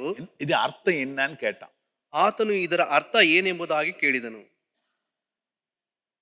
அப்போ தான் இந்த பானபாத்திரக்காரனுக்கு ஒரு ஞாபகம் வந்தது. அவன் சொல்றான் இங்க ஜெனிசிஸ் 41ல 41ஆம் அதிகாரத்துல, and it came to pass at the end of the 2 years, the Pharaoh dreamed, and behold, they stood by the river. அங்க அங்க அந்த பேரோ ஒரு கனவு கண்டான். அதுல என்னென்ன வர்ணிக்கிறாங்க, இப்படி எல்லாம் வருதுன்னு. அப்போ இவன் போய் சொல்றான் 9ஆம் வசனத்துல இந்த பானபாத்திரங்க சொல்றான், போயிட்டு ராஜாவே, நான் செய்த தப்பு எனக்கு ஞாபகம் வருது. 2 வருஷத்துக்கு முன்னால நானும் கனவு கண்டேன். அந்த கனவை எனக்கு இன்டர்பிரேட் பண்ண ஆளு ஒருத்தர் உள்ள இருக்கிறாரு, சிறைசாலையில் இருக்கிறாரு. அவரை பற்றி நான் உங்களிடத்தை இதுவரை சொல்லவே இல்லை. ஆனா நீ அவரை கொண்டு வந்தீங்கன்னா வெளியில உங்களுடைய கனவுக்கு பதில் கிடைக்கும் என்றான். ಇಲ್ಲಿ ನೋಡಿರಿ, ಈ ಸಂಗತಿಗಳಾದ ಮೇಲೆ ಐಗುಪ್ತ ದೇಶದ ಅರಸನಾದ ಫರೋಹನಿಗೆ ಪಾನ ಕೊಡುವವನ ಭಕ್ಷ್ಯಗಳನ್ನು ಮಾಡಿಸಿದನೆಂಬುದಾಗಿ ಅಲ್ಲಿ ನಾವು ನೋಡ್ತೀವಿ. ಅದು ಮಾತ್ರ ಅಲ್ಲದೆ 9ನೇ ವಾಕ್ಯದಲ್ಲಿ ನಾವು ನೋಡ್ತೀವಿ, ಆಗ ಪಾನದಾಯಕರಲ್ಲಿ ಮುಖ್ಯಸ್ಥನು ಯೋಸೇಫನು ನನ್ನ ಕನಸನ್ನು ಆತನು ನನಗೆ ಹೇಳಿದನು. ಆತನ ಕನಸಿನಲ್ಲಿ ನನಗೆ ಒಂದು ಕನಸು ಬಿತ್ತು, ಆ ಕನಸಿನ ಅರ್ಥವನ್ನು ಹೇಳಿದನು. ಆತನು ಈ ಸೆರೆಮನೆಯಲ್ಲಿ ಇದ್ದಾನೆ ಎಂಬುದಾಗಿ ಹೇಳಿ ಅರಸನ ಬಳಿಯಲ್ಲಿ ಈತನು ಹೇಳುತ್ತಾ ಇದ್ದಾನೆ. ஹல்லேலூயா. ಹಾಲೆಲೂಯಾ. யோசேப்பும் வராரு, ஃபேரோவை பார்த்து, உனக்கு கனசு என்னப்பா, உனக்கு கனவு என்ன அப்படின்னு இவரு இப்படிலாம் நடந்து உடனே அதுக்கு கரெக்டாக ஒரு இன்டர்பிரேஷன் கொடுத்தா, கரெக்டாக இப்படி சொன்னாரு. இந்த ராஜா இப்பொழுது இவன் காலில் போய் விழுந்தான். யார் காலில்? யோசேப்பு காலில் போய் விழுந்தான். பாருங்க, யோசித்து பாருங்க. அது மாத்திரமல்ல, நீ தான் இந்த ராஜ்யத்தையே ஆள வேண்டும், எனக்கு 2வதாக ஸ்தானத்தில் இருந்து எல்லாவற்றையும் ஆள வேண்டும் என்று சொல்லி எல்லா ராஜ அதிகாரத்தையும் கொடுத்து அவனை உயர்த்தினான் என்று வேதம் சொல்லுகின்றது. ಇಲ್ಲಿ ನೋಡಿರಿ, ರಾಜನ ಬಳಿಯಲ್ಲಿ ಯೋಸೇಫನು ಹೋಗುತ್ತಾನೆ. ಯೋಸೇಫನಿಗೆ ಕೇಳುತ್ತಾನೆ, ರಾಜನಿಗೆ ನೀನು ಯಾವ ರೀತಿಯಾದ ಕನಸನ್ನು ಕಂಡಿರಿ ಎಂಬುದಾಗಿ ಹೇಳಿ ಆತನ ಅರಸನು ಹೇಳುತ್ತಾನೆ. ಅದಾದ ನಂತರ ಆ ಕನಸಿನ ಅರ್ಥವನ್ನೆಲ್ಲ ಆತನು ಇಲ್ಲಿ ಯೋಸೇಫನು ರಾಜನಿಗೆ ವಿವರವಾಗಿ ಹೇಳ್ತಾನೆ.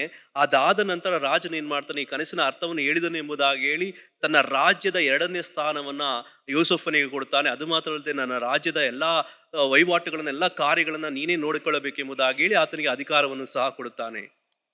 Genesis 41:41, the last word, and Pharaoh said to Joseph, see, I have set thee over all the land of Egypt. எகிப்து தேசத்தின் மேல் உன்னை அதிகாரியாக வைத்தேன். ಅಲ್ಲಿ ನೋಡಿರಿ, ಆದಿಕಾಂಡ 41ನೇ ಅಧ್ಯಾಯದ 41ನೇ ವಾಕ್ಯ ಈ ರೀತಿಯಾಗಿ ಹೇಳ್ತದೆ, ಫರೋಹನು ಯೂಸುಫನಿಗೆ, ನೋಡು, ಐಗುಪ್ತ ದೇಶದ ಮೇಲೆಲ್ಲಾ ನಿನಗೆ ಅಧಿಕಾರಿಯನ್ನಾಗಿ ಇಟ್ಟಿದ್ದೇನೆ. ஹல்லேலூயா. ಹಾಲೆಲೂಯಾ. ஹல்லேலூயா. ಹಾಲೆಲೂಯಾ. எங்க இருந்த மனுஷன் யோசேப்பு? ಎಲ್ಲಿದ್ದಂತ ಮನುಷ್ಯ ಈ ಯೋಸೇಫನು? எங்கோ ஒரு இடத்துல இஸ்ரவேல் தேசத்துல இருந்ததான ஒரு மனுஷன். அவனை கொண்டு வந்தாரு. வர வழியிலெல்லாம் பிரச்சனை, இருந்த இடத்துல எல்லாம் பிரச்சனை, வேலை செய்த இடத்துல எல்லாம் பிரச்சனை. அது மாத்திரமல்ல, அவமானம், துக்கம், எல்லாவற்றிலேயும் கூட இவன் கர்த்தருடைய கரத்திலே அடங்கி இருந்தான். கர்த்தர் உங்களை ஏற்ற காலத்திலே உயர்த்தும்படிக்கு அவருடைய பலத்த கரத்துக்குள்ளே அடங்கி இருங்கள். ಅಲ್ಲಿ ನೋಡಿರಿ, ಯೋಸೇಫನು ಇದ್ದಂತ ಸ್ಥಳವೆಲ್ಲ, ಆತನು ಹಾದು ಬಂದಂತ ಸ್ಥಳವಲ್ಲೆಲ್ಲ ಆತನು ಕಷ್ಟಕರವಾಗಿ ಕಾಣಲ್ಪಟ್ಟನು. ಆತನು ಎಲ್ಲೋ ಇದ್ದನು ಅಲ್ಲಿ ಇಸ್ರಾಯೇಲ್ನಲ್ಲಿ. ಆದ್ರೆ ಆತನು ಹಂತವಾಗಿ ಆತನು ಬೆಳೆದು ಬರುವಂತ ಸಮಯದಲ್ಲಿ, ಕಷ್ಟಗಳು, ಸಮಸ್ಯೆಗಳು ಬರುವಂತ ಸಮಯದಲ್ಲಿ, ಅದರಲ್ಲೂ ಸಹ ಆತನು ದೇವರಿಗೆ ಉತ್ತಮನಾಗಿ ನಡೆದುಕೊಂಡು ಬಂದನು. ಅದು ಮಾತ್ರವಲ್ಲದೆ, ಆತನು ಉತ್ತಮವಾಗಿ ನಡೆದುಕೊಂಡು ಬಂದಿದ್ದರಿಂದ, ಆತನು ದೇವರ ತ್ರಾಣವುಳ್ಳ ಹಸ್ತದ ಕೆಳಗೆ ಆತನ ಅಡಗಿದ್ದರಿಂದ ಆತನು ದೇವರು ಒಂದು ಉನ್ನತ ಸ್ಥಾನಕ್ಕೆ ಆತನನ್ನು ಏರಿಸಿದರು. ಅದೇ ವಾಕ್ಯವು ಹೇಳಲ್ಪಡ್ತದೆ, ದೇವರ ತ್ರಾಣವುಳ್ಳ ಹಸ್ತದ ಕೆಳಗೆ ನೀವು ತಗ್ಗಿಸಿಕೊಳ್ಳಿರಿ, ತಕ್ಕ ಕಾಲದಲ್ಲಿ ಆತನ ಮೇಲಕ್ಕೆ ಎತ್ತುವನು ಎಂಬುದಾಗಿ ಹೇಳಿ. ஹல்லேலூயா. ಹಾಲೆಲೂಯಾ. ஆகவே நன்மை செய்வதிலே நீங்கள் சோர்ந்து போகாதிருங்கள், ஏற்ற காலத்திலே அதனுடைய பலனை அறுப்பீர்கள் என்று கலேஷியன் புத்தகம் 6ஆம் அதிகாரம் 9ஆம் வசனம் சொல்லுகின்றது. ಅಲ್ಲಿ ನಾವು ನೋಡುತ್ತೇವೆ, ಗಲಾತ್ಯದವರ ಬರೆದ ಪತ್ರಿಕೆ 6ನೇ ಅಧ್ಯಾಯದ 9ನೇ ವಾಕ್ಯದಲ್ಲಿ, ನಾವು ಒಳ್ಳೆಯದನ್ನು ಮಾಡುವುದರಲ್ಲಿ ದಣಿಯುವುದಿಲ್ಲ, ಯೋಗ್ಯ ಕಾಲದಲ್ಲಿ ನಾವು ದೇವರನ್ನು ನಾವು ನಿರಾಸಕ್ತರಾಗಿದ್ದು ನಾವು ಅದನ್ನ ಬೆಳೆಸಿಕೊಳ್ಳುವೆವು ಎಂಬುದಾಗಿ ಹೇಳಿ ಸತ್ಯವೇದ ವಾಕ್ಯವು ಅಲ್ಲಿ ಹೇಳ್ತದೆ. ஆகவே நன்மை செய்வதனாலே, ஐயோ நான் இவ்வளவு நன்மை செய்த ஒண்ணுமே இல்லை, இப்படிதான் ஆயிடுச்சே, இல்லை. நன்மை செய்வதிலே சோர்ந்து போகாதிருங்கள், ஏற்ற காலத்திலே அதனுடைய பலனை நீங்கள் நிச்சயமாய் அறுப்பீர்கள். ನಾವು ಒಳ್ಳೆಯದನ್ನು ಮಾಡುವುದರಲ್ಲಿ ನಾವು ಸೋತು ಹೋಗದ ಹಾಗೆ, ಆ ಒಳ್ಳೆತನಕ್ಕೋಸ್ಕರವಾಗಿ ದೇವರು ಒಂದಲ್ಲ ಒಂದು ದಿನ ದೇವರು ಉತ್ತರ ಕೊಡುತ್ತಾನೆ ಎಂಬುದಾಗಿ ಹೇಳಿ ನಾವು ಭರವಸೆ ಉಳ್ಳವರಾಗಿ ನಾವು ಕಾಣಲ್ಪಡೋಣ. கண்களை மூடி ஜெபிப்போமா. ನಾವು கண்ணுಗಳನ್ನು ಮುಚ್ಚಿ ನಾವು ಪ್ರಾರ್ಥಿಸೋಣ. அதிகமாக நேசிக்கிற நல்ல பிதாவே, இந்த அருமையான காலை நேரத்துக்காக உமக்கு ஸ்தோத்திரம். ஏற்ற நேரத்திலே எங்களை உயர்த்தும்படிக்கு உம்முடைய கரத்திலே அடங்கியிருங்கள் என்றதான வார்த்தையின் பிரகாரமாக இன்றைக்கு எங்களோடு நீர் பேசினபடினாலும் உமக்கு ஸ்தோத்திரம். அநேக நேரங்களிலே நாங்களும் இப்படிப்பட்டதான சூழ்நிலை கடந்து போய் ஆண்டவர் எங்களை பார்த்து கொண்டிருக்கின்றாரா, இவ்வளவு நன்மை செய்தேன், இவ்வளவு உத்தமமா இருக்கின்றேன், ஆண்டுக்கு முன்பாக பக்தியா இருக்கின்றேன், நான் யாருக்கும் எந்த துரோகம் பண்ணவில்லை, ஆனால் இப்படிப்பட்டதான கஷ்டங்கள் பிரச்சனைகள் எல்லாம் வந்து கொண்டிருக்கிறது சுவாமி என்று அங்கலாய்த்து கொண்டிருக்கிறதான மக்களோடு கூட இன்றைக்கு நீ பேசணும் அப்படின்னாலும் மக்கு ஸ்தோத்திரம். ஆண்டவரே, நீ ஒவ்வொன்றிற்கும் ஒரு காலத்தை நேரத்தையும் குறித்து வைத்திருக்கின்றீர். அந்த காலம் வருகிற பொழுது ஆண்டவரே நீர் அதை நேர்த்தியாய் செய்கின்றீர். எங்களுக்கு என்று கர்த்தாவை உயர்த்தும்படியாக ஒரு காலத்தையும் நேரத்தையும் நீ குறித்து வைத்திருக்க அப்படின்னாலும் மக்கு ஸ்தோத்திரம். அது வரையிலும் நாங்கள் கர்த்தாவை அங்கலாய்க்காதபடிக்கு கர்த்தாவே ஆண்டவரே உம்முடைய கரத்திலே அடங்கி இருக்கேன், உதவி செய்யும். வந்த கர்த்தாவின் செய்தியை கேட்ட எல்லா பிள்ளைகளும் நிறைவான ஆசீர்வாதத்தோடு ஒவ்வொருவரையும் நீர் ஆசீர்வாதத்தை வழிநடத்தும்படியாய் ஜெபிக்கின்றோம். இயேசு கிறிஸ்துவின் நாமத்தில் வேண்டிக்கிறோம் நல்ல பிதாவே. ஹல்லேலூயா, ஹல்லேலூயா, ஹல்லேலூயா, ஹல்லேலூயா, ஹல்லேலூயா. ஹல்லேலூயா.